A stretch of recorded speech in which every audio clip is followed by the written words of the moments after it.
Let's talk about one of the most powerful and, let's be honest, one of the most misunderstood tools in all of finance. Derivatives. You've probably heard of them. They've been called everything from essential tools for managing risk to financial weapons of mass destruction. So what are they, really? Well, when you strip it all the way, they're basically just a bet on the future. Okay, so to really get this, we're going to start with a problem that every single business, big or small, has to deal with. And that is, the future is totally unpredictable, especially when it comes to prices. And that's the million-dollar question, isn't it? I mean, imagine you're running a company. Your costs could suddenly skyrocket tomorrow. Your revenue could just vanish, all because some price you have zero control over decides to swing wildly. So how do you bring any kind of certainty into all of that chaos? Let's make this real. Think about an airline. What's their biggest, most volatile cost? Jet fuel. It's a huge part of their budget. If the price of oil suddenly spikes, their profits for the entire year could get completely wiped out. Now, on the flip side, you've got an oil producer, and they're worried about the exact opposite problem. What if the price of oil crashes? Their whole business could go under. So what can they do? Well, they can make a really simple but kind of brilliant agreement. The airline agrees to buy fuel from the producer, say 6 months from now, at a price they lock in today. Let's call it $100 a barrel. It doesn't matter what the actual market price is on that day. And just like that, poof, the problem is solved. The airline knows its cost, and the oil producer knows its revenue.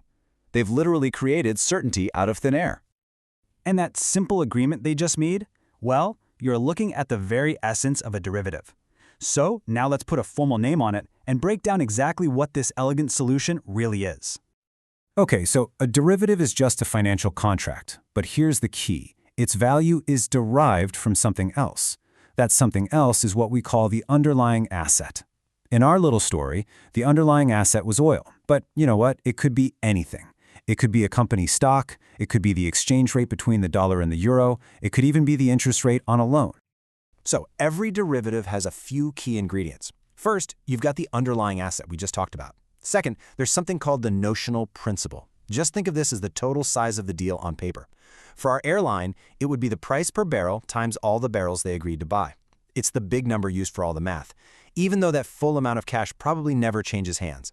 And then we get to the real game changer, leverage. All right, we got to talk about this because leverage is what makes derivatives so incredibly powerful and also so incredibly risky. It means you can use a tiny amount of money to control a massive position. So we'll just say $1,000, you might be able to make a bet on $100,000 worth of stock or oil. Now, if you're right, your profits get amplified like crazy. But if you're wrong, well, so do your losses. It is the ultimate double-edged sword in finance.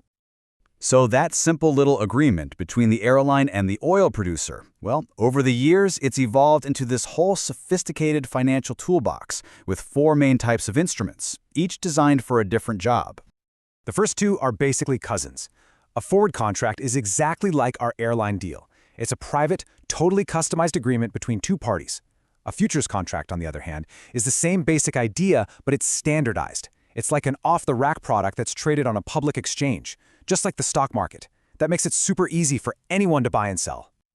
Next up, you have options. The best way to think about an option is like an insurance policy. You pay a small fee, it's called a premium, and that gives you the right to buy or sell something at a locked-in price. But here's the magic part. You don't have the obligation. If the market goes against you, you can just walk away. The most you can lose is that small fee you paid up front. It gives you all the protection with none of the commitment.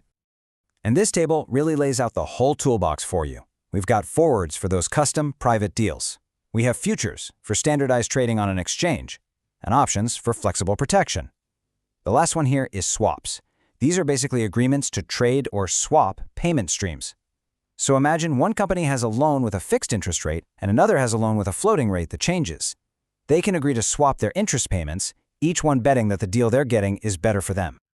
Now, these tools might sound pretty straightforward on paper, but making them work in the real world, well, that requires an absolutely staggering amount of technology running 24/7 in the background. This is the engine room. Yeah, pricing a derivative isn't like just looking up a stock price. Nope.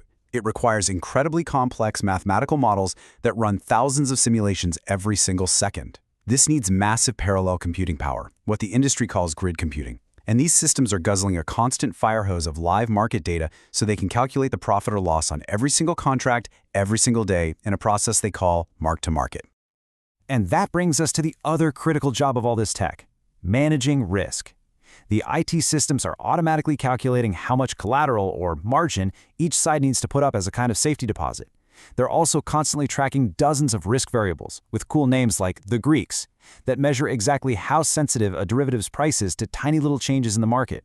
All of this is to make sure the bank never, ever goes over its safety limits. This quote from an industry document just says it all, doesn't it? In the entire world of finance, managing the data and the raw number crunching needed for derivatives is one of the single biggest technological challenges a bank has. It is a high-stakes, high-tech operation, period. So let's pull back now and look at the final piece of this puzzle. We've seen what derivatives are and how they work, but now let's talk about the why.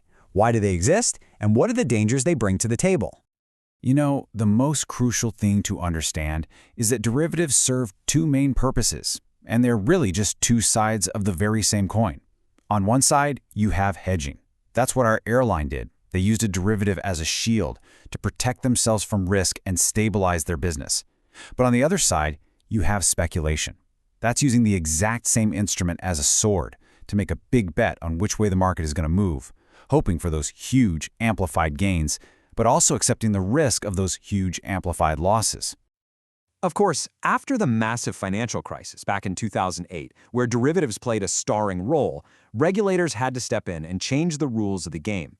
New laws, like Dodd-Frank in the US, forced many of these private derivative deals out into the open.